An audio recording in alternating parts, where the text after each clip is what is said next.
Bienvenue à tous. Vous arrivez petit à petit.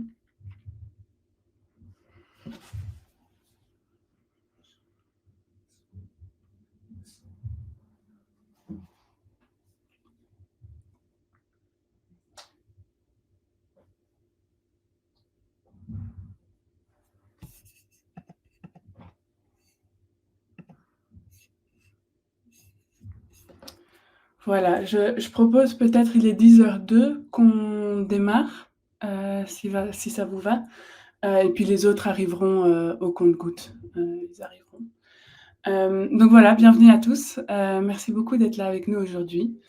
Donc merci beaucoup à WeLink qui, est disposé aujourd'hui d'organiser ce webinaire avec nous.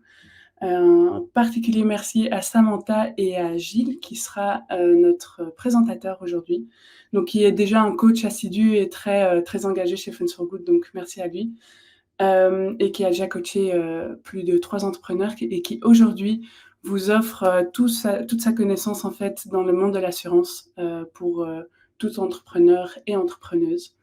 Donc voilà, merci Gilles. Je vais te laisser la parole. Et donc vous pouvez m'enlever de la scène, je te laisse.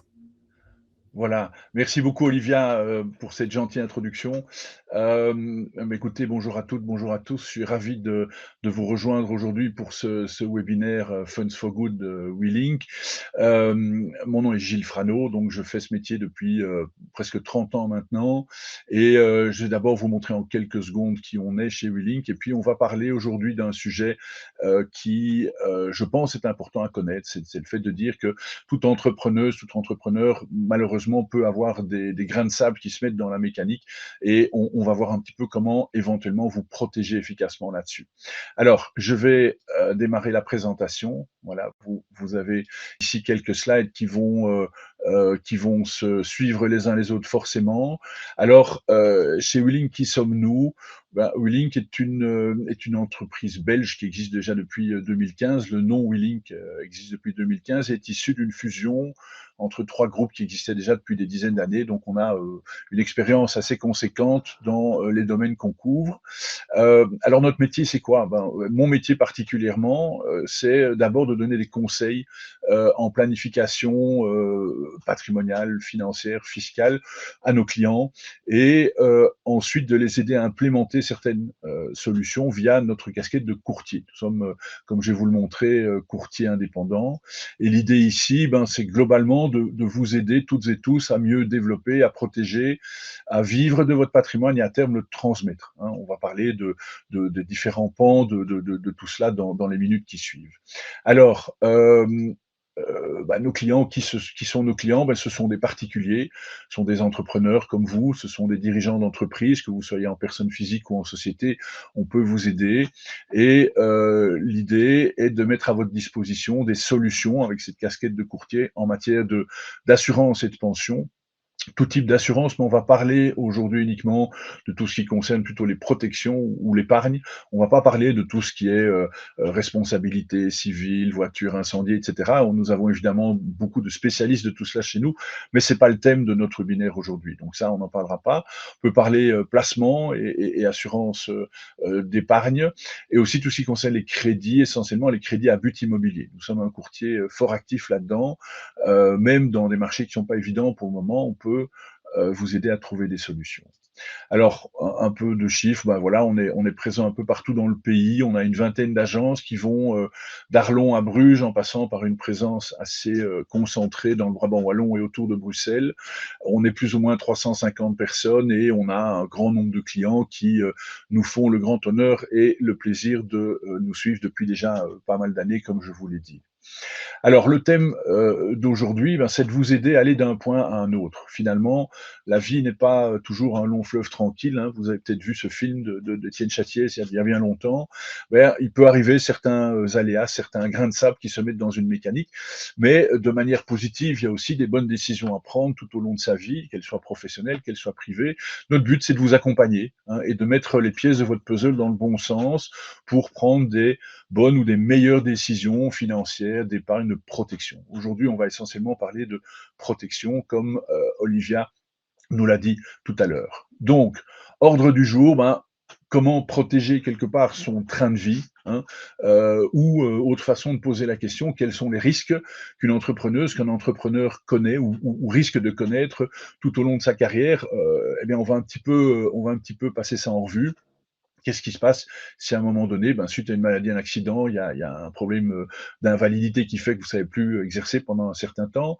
Qu'est-ce qui se passe si malheureusement vous venez à disparaître, hein, pour vous, votre famille, votre affaire, hein? On parlera un peu de pension aussi parce que c'est quand même un sujet important et c'est le temps qui est votre allié là-dedans, comme on va le voir. Et puis surtout, on va parler de solutions, hein, solutions que pour pouvoir vous aider à mieux vous protéger, nous aider à mieux vous protéger vous, hein, parce que c'est un dialogue qui doit commencer pas trop tard non plus. Mais l'idée est vraiment de faire un petit peu le tour de la question aujourd'hui sans rentrer dans trop de techniques, bien sûr. Pardon. Alors, mon train de vie, c'est quoi? Ben, un train de vie, c'est une question qu'il n'est pas facile de à laquelle il n'est pas facile de répondre. Si je vous demande, est-ce que vous savez exactement et précisément ce que vous dépensez entre le premier et le dernier jour du mois? C'est pas toujours simple de répondre à ça. Bah, l'idée, c'est d'abord d'être conscient de ça. C'est de savoir de combien, a-t-on besoin de disposer quand tout va bien, que pour pouvoir boucler son train de vie? Mmh. Alors, on est toujours le riche ou le pauvre d'un autre. Ici, il est évidemment pas question de valeur, de chiffres ou quoi que ce soit. À chacun en fonction de la situation dans laquelle il est, mais l'idée de cette diapositive ici, c'est plutôt de vous inciter à essayer de connaître réellement votre train de vie. Certains le connaissent, d'autres pas. Bah, l'idée, c'est d'être conscient de ce dont vous avez besoin en temps normal. Ça veut dire quand tout va bien, de combien devez-vous disposer pour, hein, le budget de la famille, hein, on voit nourriture, enfants, télécom, vacances, et cetera et cetera. En temps normal, on sait faire, le calcul. Si jamais il y a un problème qui se met dans la mécanique, qu'est-ce qu'il en advient? Eh bien, c'est un peu ça on va regarder aujourd'hui, sans rentrer dans trop de détails. Mais la première chose, évidemment, c'est d'essayer d'abord de chiffrer quand tout va bien. Mmh. Une fois que vous avez, ou qu'on vous a aidé à avoir cette réponse, bah, l'idée est de voir: «OK, et si j'ai un pépin qui se met là-dedans, est-ce que j'ai certaines protections? Est-ce que la sécurité sociale, est-ce que la mutuelle, comme on l'appelle, m'aide?» Vous êtes toutes et tous majoritairement indépendants, hein, quelles sont les couvertures que, notre système de sécurité sociale en Belgique prévoit? On va vite parcourir ça pour se rendre compte qu'il faut, dans pas mal de cas, ben, mettre des compléments en place. Pourquoi? Parce que les couvertures légales sont en général relativement insuffisantes que pour pouvoir protéger un train de vie. Et on va voir évidemment comment on peut compléter tout ça, pardon. Alors, quand on parle de protéger, ben, l'idée c'est de quoi? C'est de protéger ses revenus, surtout continuer à avoir les moyens de continuer à payer ses charges, hein, qu'on parle de crédit, qu'on parle de charges fixes, c'est quand même essentiel que pour pouvoir se retourner si jamais on a un souci. C'est de protéger sa famille au sens large, évidemment. Là, c'est plutôt dans l'hypothèse du décès. S'il y a des gens qui dépendent financièrement de vous, bah, si vous aviez eu la mauvaise idée de ne plus être là, qu'est-ce qui se passe, hein? Qui va hériter de quoi? Qui va devoir payer combien de droits de succession? Comment votre famille va-t-elle subvenir à ses besoins? Est-ce qu'il existe des solutions à ça, légales ou extra-légales? C'est également le thème d'aujourd'hui. Et puis, vous allez pouvoir aussi protéger votre entreprise. Vous êtes tous des entrepreneurs, vous êtes là via Funds for Good, un partenaire qui m'est très cher personnellement. Bah, l'idée, c'est de vous aider aussi à pérenniser votre entreprise, même dans l'hypothèse où, de manière temporaire ou malheureusement définitive, il pourrait y avoir une impossibilité de le faire soi-même. Alors, bien réfléchir à cette prévoyance nécessaire à mettre en place, c'est un peu le Graal, ou en tout cas l'idée, de se dire: «OK, ça n'arrive pas qu'aux autres, que faut-il faire que pour pouvoir faire face dans toutes les hypothèses?» Voilà un peu l'idée.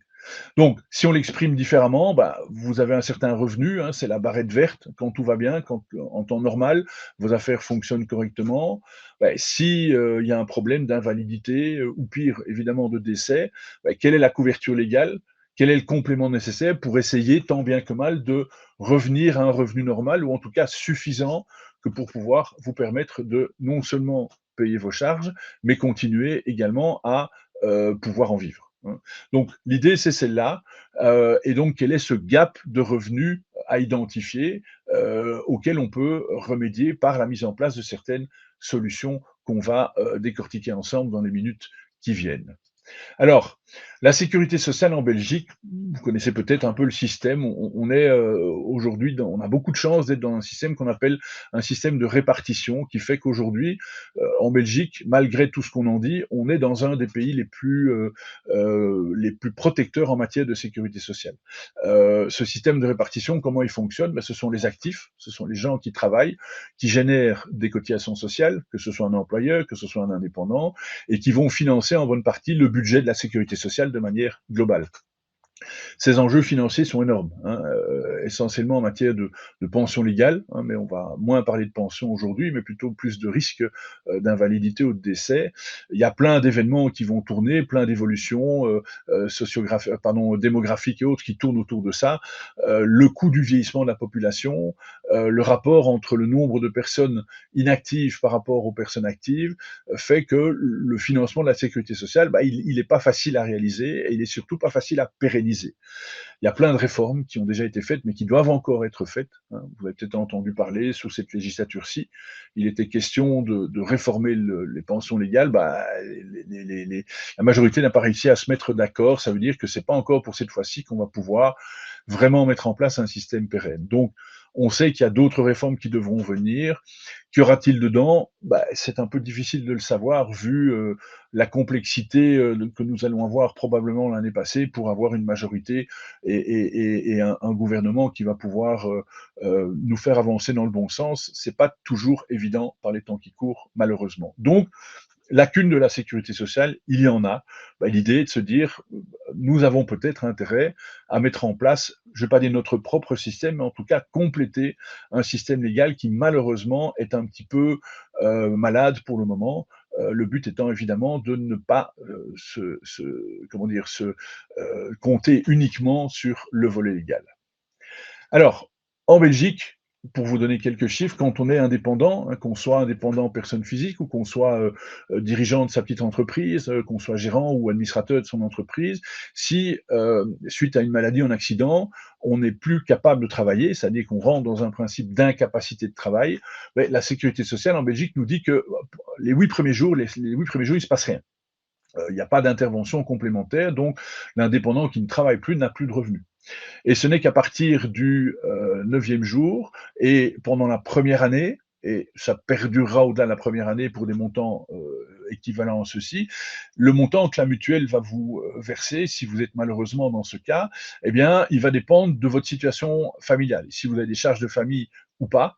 Et vous voyez qu'il y a 3 niveaux hein, qui génère un complément, un revenu de remplacement forfaitaire. Donc, quel que soit le montant que vous gagnez quand tout va bien en tant qu'indépendant, l'intervention légale de la mutuelle, comme on l'appelle, est exactement la même pour tout le monde. Ça veut dire que ça dépend de vos statuts et qu'on soit isolé ou qu'on ait charge de famille, on parle de 60 euros par jour ou 76 euros par jour. Point. Qui sont un revenu brut. Ça veut dire que ce revenu, in fine, sera taxable et se rajoutera à vos autres revenus de l'année. Donc, quand on parle d'un revenu brut de 60 euros ou 76 euros par jour d'incapacité de travail, qu'est-ce que ça représente globalement par mois? Ben, le système de sécurité sociale, il fonctionne encore en 6 jours semaine. Hein. Donc, fois 6 jours pour une semaine, fois 4 semaines, ça veut dire qu'on va osciller entre, je parle d'isolés ou ayant en charge de famille, entre 1450 et 1800, un gros 1800 euros brut par mois. C'est la seule couverture et c'est le seul montant que la sécurité sociale va vous octroyer comme revenu qui à ce moment-là doit pouvoir servir à assumer ce train de vie dont on parlait tout à l'heure, c'est-à-dire payer vos charges et payer vos besoins propres et ceux de votre famille. Ça, c'est le système légal hein, qui, je le rappelle une nouvelle fois, est forfaitaire et ne tient absolument pas compte de vos revenus habituels. Ça veut dire qu'il n'y a pas de pourcentage de couverture par rapport à un revenu que vous gagnez en temps normal, c'est un forfait. Alors, est-ce que ça suffit ou pas? Bah, c'est ça la question, c'est de savoir s'il y a un besoin de se protéger pour éventuellement avoir un complément de manière à pouvoir tenir le coup, qu'on soit face à une incapacité de travail qui est temporaire, quelques semaines, quelques mois, ou qui pourrait à un moment donné s'avérer définitive. Imaginons que grave maladie, accident important, vous n'êtes plus du tout capable de travailler. Si vous n'avez rien prévu d'autre, voilà les seuls revenus auxquels vous pouvez prétendre en tant qu'indépendant. Alors, Qu'est-ce qui se passe au niveau d'une hypothèse malheureusement de décès, hein? Est-ce qu'il existe une couverture légale? Est-ce que la sécurité sociale a prévu quelque chose? Il existe 2 types de couverture qui s'appellent la pension de survie ou depuis quelques années un autre, cas qui s'appelle l'allocation de transition. Je ne vais pas rentrer dans les détails parce que encore faut-il être dans les conditions que pour pouvoir en bénéficier. Et les conditions, elles sont notamment d'être marié. Si on pense avoir droit à une pension de survie, si un conjoint, un compagnon ou une compagne décède, encore faut-il qu'on soit marié, hein, et qu'on ait, pour avoir une pension de survie également, un âge supérieur à 49 ans. Donc, si on n'a pas 49 ans et qu'on n'est pas marié, on n'a droit à rien. Si on a moins de 49 ans, eh bien, il y a un système, qui demande aussi d'être marié, qu'on appelle l'allocation de transition et en fonction de la composition de la famille, s'il y a des enfants ou pas, bah, on va avoir droit à une allocation, mais temporaire, qui va durer, de nouveau en fonction du nombre d'enfants, entre 18 et maximum 48 mois. Ce sont des allocations qui seront dues par la sécurité sociale, notamment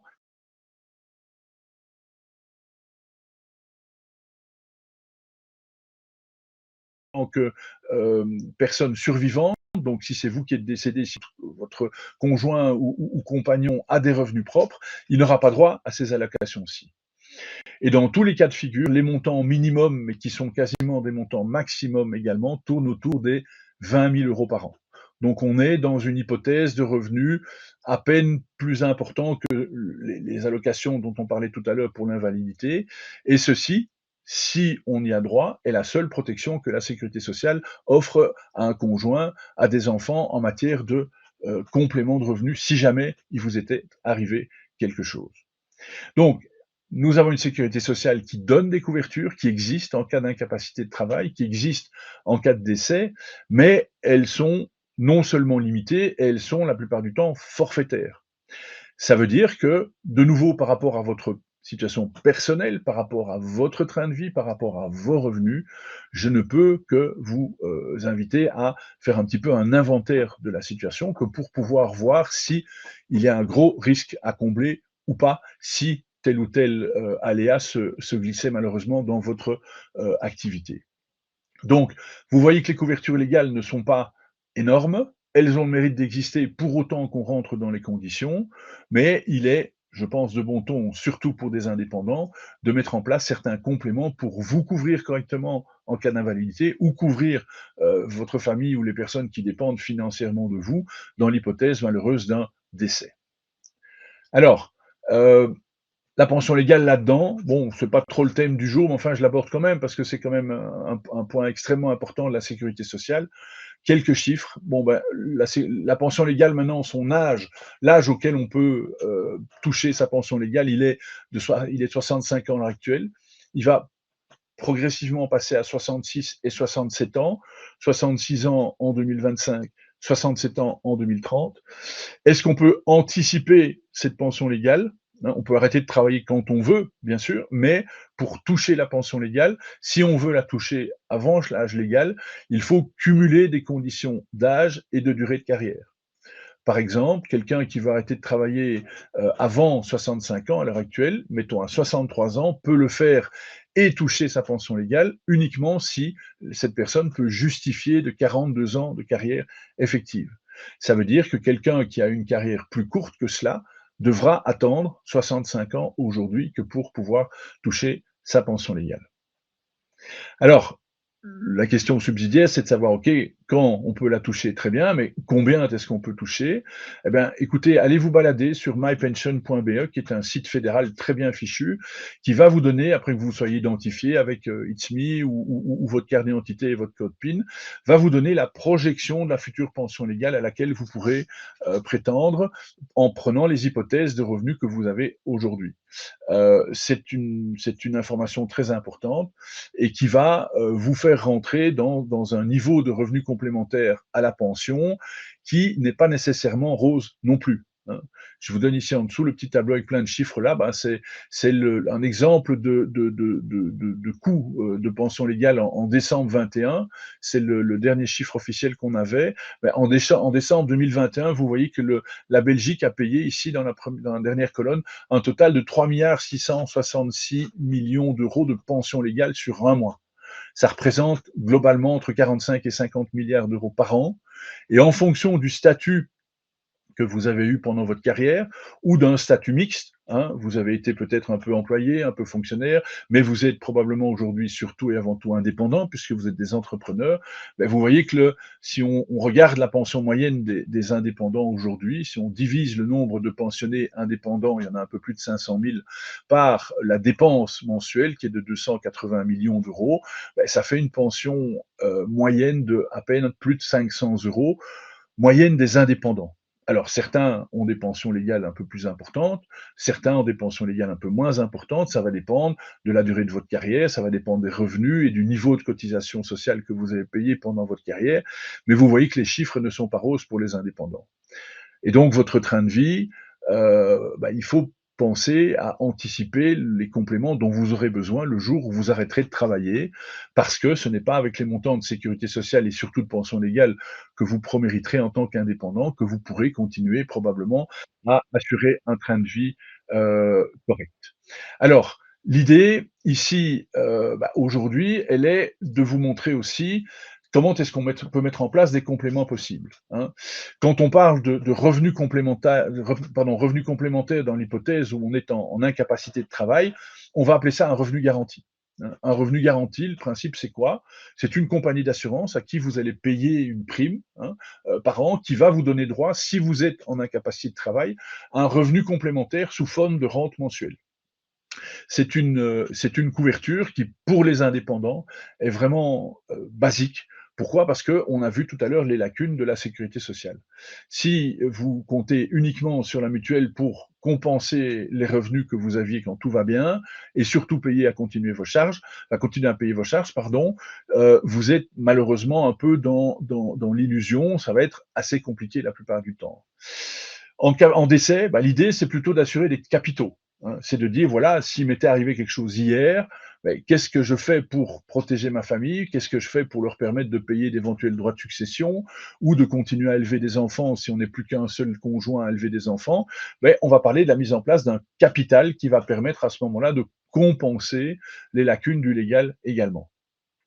Quand on parle de décès, bah, on va parler de capitaux décès qui peuvent être payés par une compagnie dans toutes les hypothèses de décès, ce qu'on appelle les décès de toute cause, maladie, accident, ou on peut parler de capitaux décès uniquement en cas d'accident, ce qui coûte en termes de tarifs en général beaucoup moins cher que ce que coûte un tarif pour un décès toute cause, même si on a accès à des tarifs qui sont extrêmement performants. Donc l'idée ici, c'est tant en cas d'invalidité qu'en cas de décès, d'éventuellement prévoir, si des gens dépendent de vous pour le décès ou si vous avez des charges importantes, d'avoir un complément qui sera financé par une compagnie d'assurance. Alors les supports, ce sont des contrats qui vont pouvoir être conclus si vous êtes en personne physique, par vous directement auprès d'une compagnie d'assurance, avec l'intermédiaire d'un courtier qui va vous aider évidemment, c'est notre rôle chez Willink. Mais ces couvertures, la bonne nouvelle, c'est qu'elles seront la plupart du temps déductibles en frais professionnels. Ça veut dire que vous aurez un impact fiscal positif de pouvoir déduire ou récupérer une partie de la somme que vous aurez payée pour vous couvrir sous forme de réduction d'impôt. Si vous êtes en société, si vous avez votre petite SRL ou une petite société via laquelle vous exercez votre activité, eh bien la société peut également payer et déduire les primes nécessaires pour mettre en place ces couvertures, de manière à ce que de nouveau la fiscalité vous aide un petit peu. Ça rentre clairement dans une notion de charge et donc de récupération fiscale. Alors le coût de tout ça, hein, c'est évidemment aussi le nerf de la guerre, bah, il va dépendre différentes variables. D'abord, de votre activité. Si vous êtes couvreur ou couvreuse et que vous montez sur les toits tous les jours, ben, ça va coûter plus cher pour vous couvrir que si vous travaillez de derrière un ordinateur parce que vous animez un site web ou vous êtes comptable ou vous avez une activité à moindre risque, hein. Votre âge va évidemment aussi intervenir. tout autant que votre état de santé. Si malheureusement vous avez un souci de santé, bah, vous devrez passer un examen, dans la plupart des cas, pour montrer que vous êtes dans une situation d'être assuré valablement. Donc, n'attendez pas d'avoir des soucis de santé, n'attendez pas d'être trop âgé que pour commencer à avoir ce type de couverture. Encore faudra-t-il que vous soyez assurable et encore faudra-t-il que le tarif de votre âge plus avancé soit accessible. Donc, de nouveau, commencer jeune pour ce genre de couverture vous permet de payer beaucoup moins cher que ce que vous paierez si vous commencez à vous couvrir dans 10 ans, dans 15 ans ou dans 20 ans. Pour vous donner un exemple, pour couvrir un revenu garanti, hein, en fonction d'une situation plus ou moins normale, mais pour couvrir 10 000 euros de revenus complémentaires par an, ça va, dans les compagnies les plus performantes, vous coûter entre 200 et 300 euros par an pour un risque normal. Ce que j'entends par risque normal, c'est une activité pas trop risquée. Si, comme je disais tout à l'heure, vous montez sur les toits tous les jours, et que vous tombez d'un toit, la compagnie va dire que vous courez plus de risques et donc le tarif risque d'être majoré. Mais ce sont des choses qu'il faut évidemment examiner en fonction de votre situation et surtout de votre profession. Alors, la pension, ben, pour épargner, pour investir et pour avoir un patrimoine qui va vous permettre de compléter les niveaux de pension légale que je vous montrais tout à l'heure. Je ne vais pas en parler trop longtemps aujourd'hui, mais je vous en donne quand même quelques idées. L'idée, c'est que le temps est votre allié. Plus vite vous allez commencer à pouvoir épargner et mettre un peu d'argent de côté, voire beaucoup d'argent de côté, moins vous devrez faire d'efforts sur la durée, hein. Et plus vous avez de temps devant vous, plus vous pourrez accepter de prendre un niveau de risque plus important. Je vous donne simplement un petit exemple de graphique ici, hein, où on va comparer deux choses. On compare quelqu'un qui va faire une épargne de 100 euros par mois, hein, donc c'est pas si énorme que ça, entre ses 25 et ses 35 ans. Donc pendant 10 ans, la personne qui est représentée par la ligne bleue ici va épargner 100 euros par mois entre ses 25 et ses 35 ans. Elle arrête d'épargner à 35 ans. Par contre, son épargne va continuer à capitaliser à un taux, prenons par exemple 8%. 8%, si on est dans un principe de prise de risque un peu plus importante, on va parler un peu plus de fonds d'action ou autre chose, mais quand on est jeune, on peut se permettre ce genre de risque si on a du temps devant soi, hein, il y a des conditions à respecter. Cette personne aura à 65 ans plus de 200 000 euros d'épargne, en ayant économisé 100 euros que pendant 10 ans dans sa vie, hein. Comparez ça avec quelqu'un qui commence à épargner à 35 ans et qui va épargner pendant 30 ans, qui va épargner 100 euros, donc le même montant, pendant 30 ans, entre ses 35 et ses 65 ans. Eh bien, dites-vous bien, contrairement à ce qu'on pourrait penser a priori, qui aura le plus d'épargne à 65 ans? Mais c'est ici, vous le voyez clairement, la personne qui aura épargné simplement entre ses 25 et ses 35 ans. C'est le jeu de l'intérêt composé, c'est le jeu du temps, et c'est ça qui permet d'arriver à des chiffres tels que ceux-ci. Donc, plus tôt vous commencez à pouvoir épargner pour vos vieux jours, comme on dit ça, moins l'effort devrait être important à faire. Retenez ce grand principe, si vous avez une certaine capacité d'épargne aujourd'hui, eh bien, vous ne pourrez plus dire que vous n'étiez pas au courant si vous démarrez trop tard ce principe de capitalisation et d'épargne pour vos vieux jours. Alors, les supports que pour pouvoir localiser et déduire fiscalement les différentes couvertures dont on parlait tout à l'heure, eh bien, c'est ce qu'on appelle les piliers de pension, hein. Le premier pilier, c'est le légal. On a vu quelles sont les interventions de la sécurité sociale en contrepartie des cotisations que vous payez, hein. On l'a vu, c'est le premier pilier. Le deuxième pilier, c'est le pilier plus professionnel où vous allez avoir droit à des systèmes de carottes fiscales et de déductions fiscales qui vont vous faire récupérer de l'impôt sur le coût de ces protections. Je rentre pas trop dans le détail aujourd'hui, c'est pas du tout l'idée. Le troisième pilier, ce sont des possibilités comment dire, de déduction fiscale qui sont liées à votre déclaration de revenus. Donc, à l'IPP, c'est l'impôt des personnes physiques, où là, vous allez avoir deux possibilités de déduction qui vont notamment pouvoir servir pour faire de l'épargne. Et le quatrième pilier, il faut pas l'oublier, c'est le non fiscal. Est-ce que vous aurez des capacités fiscales suffisantes pour épargner convenablement pour vos vieux jours? Ben, la réponse ne sera pas toujours positive. Donc, dans certains cas, il ne faut pas non plus hésiter à épargner de manière non fiscale. Surtout que le gros avantage, c'est que les échéances ne seront pas de récupérer cet argent uniquement à votre pension, mais à tout moment. Donc, principe de localisation de ces contrats dans les petites carottes fiscales que la législation vous permet d'utiliser et globalement, si on parle de nom ou d'acronyme, hein, dans le deuxième pilier, c'est ce qu'on va appeler une PLC, une pension libre complémentaire pour un indépendant, ou une CPTI, c'est-à-dire un contrat de pension pour travailleurs indépendants, qui sont les 2 carottes fiscales à laquelle vous avez accès si vous êtes indépendant, en personne physique.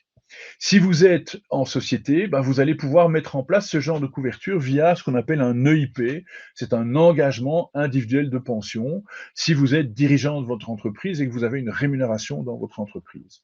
Donc l'idée, c'est de nous mettre à votre disposition pour vous aider aussi, le cas échéant, à chiffrer, calculer, voir les possibilités fiscales que vous avez de récupérer de l'impôt, tout en vous protégeant plus correctement ce que vous n'êtes peut-être pas protégé aujourd'hui.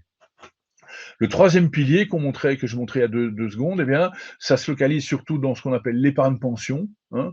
Vous avez la possibilité de payer entre 0 et 990 ou 1270 euros de pension pour récupérer, si vous allez à 990 euros, 30% de réduction d'impôt. Donc, vous épargnez 990 euros et vous allez avoir un cadeau fiscal d'à peu près 300 euros. Donc ça, c'est comme si finalement vous épargnez, ça vous coûtait 700 euros parce que l'impôt que vous devez payer sur vos revenus a été diminué grâce à ce petit cadeau que la législation prévoit. Vous avez une deuxième possibilité aussi en personne physique, c'est ce qu'on appelle la case de l'épargne long terme, qui monte à des montants un petit peu plus importants, mais qui sert aussi pour d'éventuelles déductions liées à un crédit hypothécaire. Donc, si vous avez un crédit hypothécaire en place, normalement, cette case n'est plus nécessairement libre, mais c'est aussi quelque chose à vérifier avec vous pour voir si vous avez la possibilité d'optimiser ces petits cadeaux fiscaux. Et puis le reste, c'est l'épargne non fiscale. Et là, l'avantage, c'est que cette épargne sera disponible à tout moment. Il ne faudra pas attendre vos 65, vos 66 ou vos 67 ans pour récupérer ça, comme ici, hein, dans les deuxième ou troisième piliers. Même si le deuxième pilier permet d'être utilisé avant la pension pour financer un but immobilier, eh bien, vous aurez la possibilité, dans le non fiscal, de récupérer cet argent à tout moment, ce qu'on appelle le quatrième pilier. Donc, désolé pour le côté un peu technique de tout ça, mais il fallait vous donner quand même un début d'explication des différentes manières de faire ces compléments. Et à partir du moment où on arrive dans la mise en place de ces solutions, l'idée est de vous aider à protéger ce fameux train de vie dont on parlait tout à l'heure et activer cette capacité d'épargne que vous avez et que vous aurez de manière à préparer votre train de vie après votre prise de pension. Alors, en conclusion, malheureusement, les écueils, les grains de sable dont on parlait tout à l'heure n'arrivent pas qu'aux autres. On a tous autour de nous des parents, des amis, des confrères, des gens qu'on connaît qui malheureusement ont eu un souci qui les a mis dans une situation périlleuse. Moi, je ne peux que vous encourager aujourd'hui à faire l'exercice d'identifier votre train de vie et surtout de protéger. Hein. Donc, la promesse qu'on vous fait, la proposition qu'on vous fait aujourd'hui, et nous sommes à votre disposition pour vous aider là-dedans, c'est de faire ensemble votre bilan de protection sociale. Où en êtes-vous? Qu'avez-vous déjà mis en place par rapport à ces différentes protections qu'il est de bon ton de mettre en place pour pérenniser votre activité ou pérenniser votre train de vie?